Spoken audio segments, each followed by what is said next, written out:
Hunting the Ambull is unlike hunting any other creature in the Underhive. It stalks its prey for a time, until finally emerging from its tunnels to strike. I build, paint, and talk about what rules I'm using for these monsters for the Necromunda event that I'm running in November, this time on JD in the Sump Sea.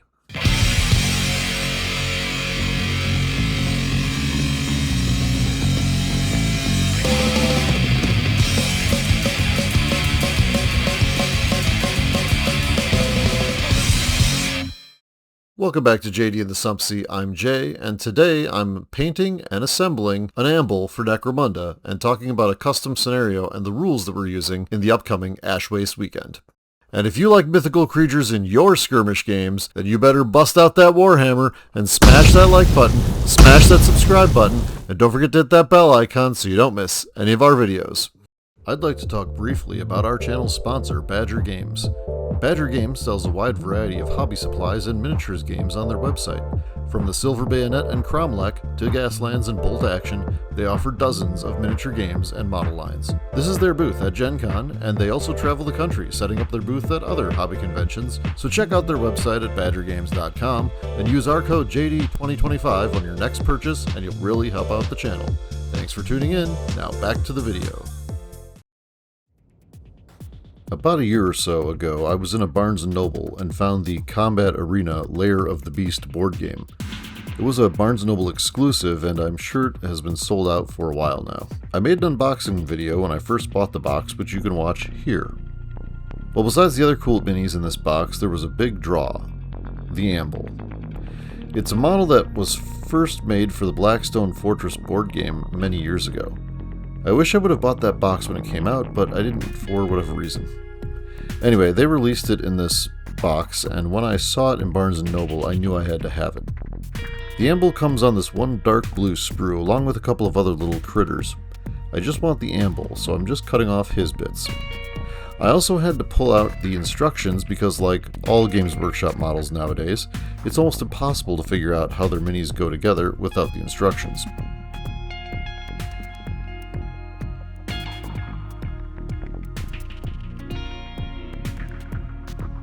I had to do some mold line removal with my hobby knife, and I used my favorite super glue, Loctite Gel.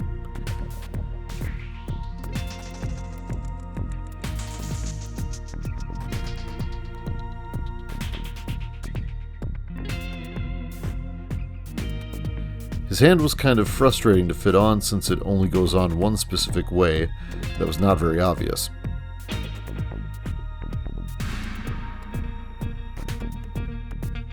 He also comes with a base that has holes that are hexagonal for the hex peg in his foot to fit in.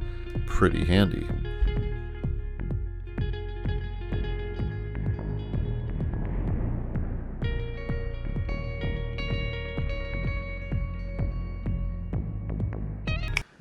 So I've got the Ambull right here, and I just finished assembling him. And I'm going to start painting him right now. A little while ago, a local store was selling their paints and tool sets for Age of Sigmar at a big discount, since the set had just been discontinued. I had to pick one up because it had so much in it for so cheap. It has the old Agrax Earthshade formula as well. So I figured this would be a perfect time to not only assemble and paint the Ambull, but challenge myself to paint it with just the paints that come in this box.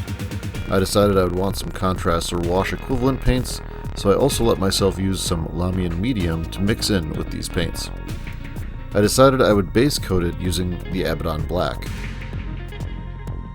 Once that was dry, I opened the Corax White paint pot and dry brushed the beast, which not only acts as a Zenithal highlight, but also picks out all the details of the model, making it easier for me to put color on him.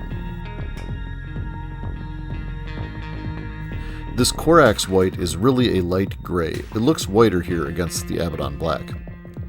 You can really see the detail with the dry brush applied.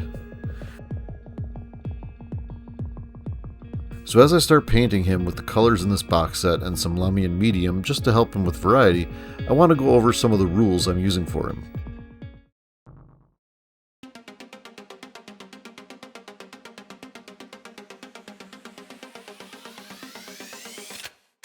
So the scenario we'll be using at the Ash Wastes Weekend is a modified version of Monster Hunt. Monster Hunt is from the Necromunda Apocrypha book. It's an updated scenario from an old 2017-18 era Necromunda book. This battle basically is built for 2 players to try to hunt down the beast and kill it, bringing them great rewards. The winner gets not only 3d6 times 10 credits, but d6 plus 1 reputation as well. Any fighters who wound the beast also get an extra XP, and in the Ash Wastes Weekend campaign, the winner of this game also gets a Xenos weapon. I use Cantor Blue and add a lot of Lahmian Medium to it to make it into a kind of contrast/wash type thing, and coat all of his natural armor with it. It allows the color to sink into the recesses while still lightly covering the tall spots.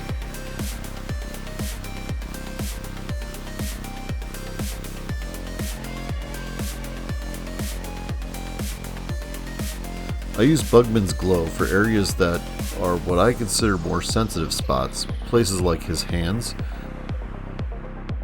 and right at the top of his back, and his front side in his belly region.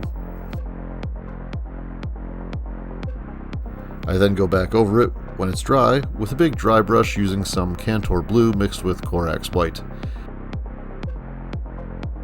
I use washing, dry brushing, and even edge highlighting, which you'll see later when painting this miniature, to try to really bring out its detail.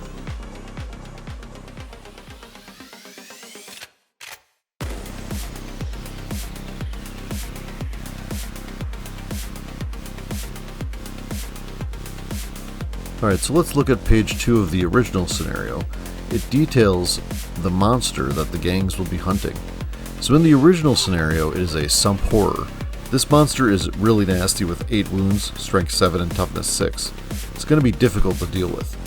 The Sump horror also only shows up when fighters have taken flesh wounds or have been seriously injured, so it's also going to be facing weaker gangs, potentially, than if it showed up at the beginning of the fight.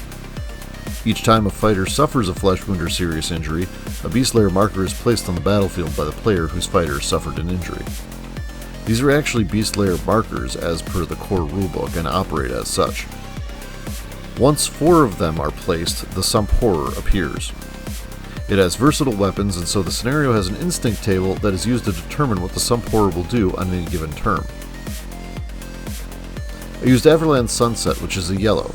I mix it with Agrax White for his jaws and his claws and his hooves.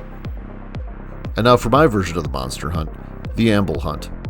As you can see, and hopefully it's kind of funny, all I did was replace Monster or Sump horror with Ambull. I figured the setup was good, the crew size was fine, the campaign rules for tactics cards overrule the tactics card rules in all the scenarios for this campaign, and I thought the victory conditions and the rewards were just as suitable for fighting an Ambull as they were for fighting a Sump horror.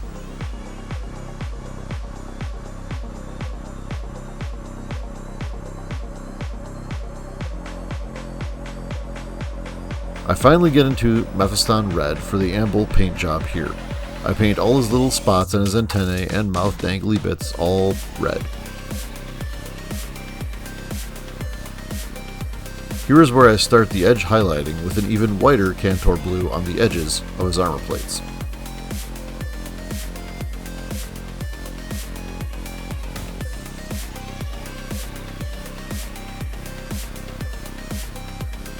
I then mixed in some Lahmian Medium with the Mephiston Red and washed his fleshy bits.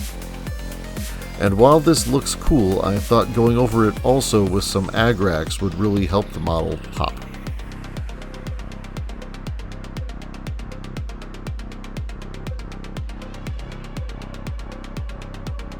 I then lightened up the Everland Sunset with the Agrax White and did some highlighting of his fangs and claws and hooves.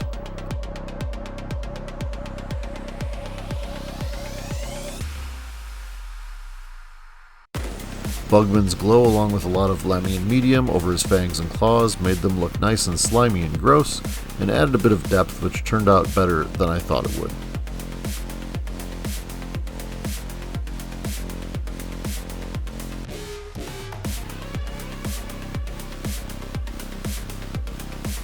And here's the rules reveal for the Ambull. The same process is used with the Beast Lair markers to reveal the Ambull, As you can see here though, the Ambull actually has less strength, fewer wounds, and more simplistic weapons to attack with. It does have a 3+ save instead of a 4+, which could be quite significant.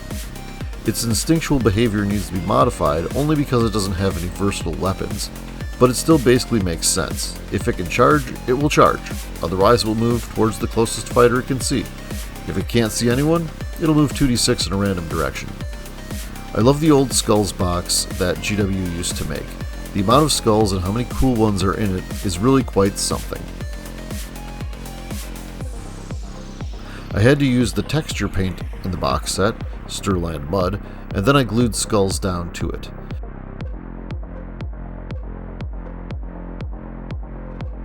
I did some more dry brushing on the beast to pick out the detail better, and then finished the base.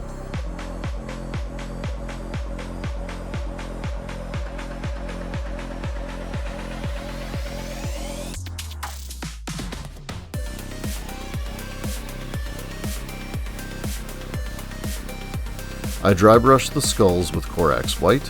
I added some Corax White to some Rhinox hide and then dry brushed the base. I then added even more Corax White and dry brushed the base again. These two dry brushing steps really did help the base look good. I mixed some Lahmian medium with Mephiston Red and used the mixture to represent blood on its base and on its claws and fangs.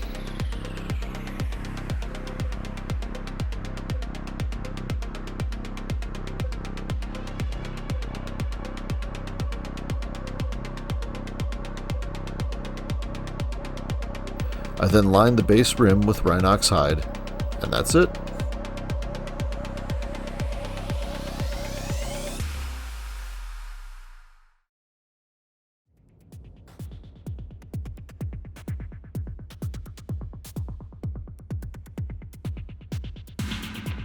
So here's the finished Ambull. So the scenario I just went over will be the one we're using on Friday night of the Ash Wastes Weekend. The winner of that scenario gets a Xenos weapon in addition to the rewards of that scenario. So let me know what you think in the comments below. Did I do a good job using just the colors in that Age of Sigmar paint set? What do you think about the rules? Is the Ambull going to be too easy to kill or too hard to kill? I've also got some updated information for you about the Ash Wastes Weekend. This year, we will not be in the 3 smaller rooms on the 2nd floor. Instead, we'll be in the larger room on the 1st floor. Joe and I talked just moments ago about the setup this year, and unfortunately due to construction, we have to be in that 1st floor room instead. The good news is, the room is a lot bigger than those 3 rooms combined, and hopefully everyone will have more room. There will unfortunately be some restrictions on what food and drink we can bring into the room, so just don't expect to bring 5 bags of Fritos and open them up and put them on a table somewhere. That's not going to be something we can do this year. But we are still negotiating the details, so just keep that in mind. But that's all I've got for you this time. As always, thanks for watching. Please like and subscribe.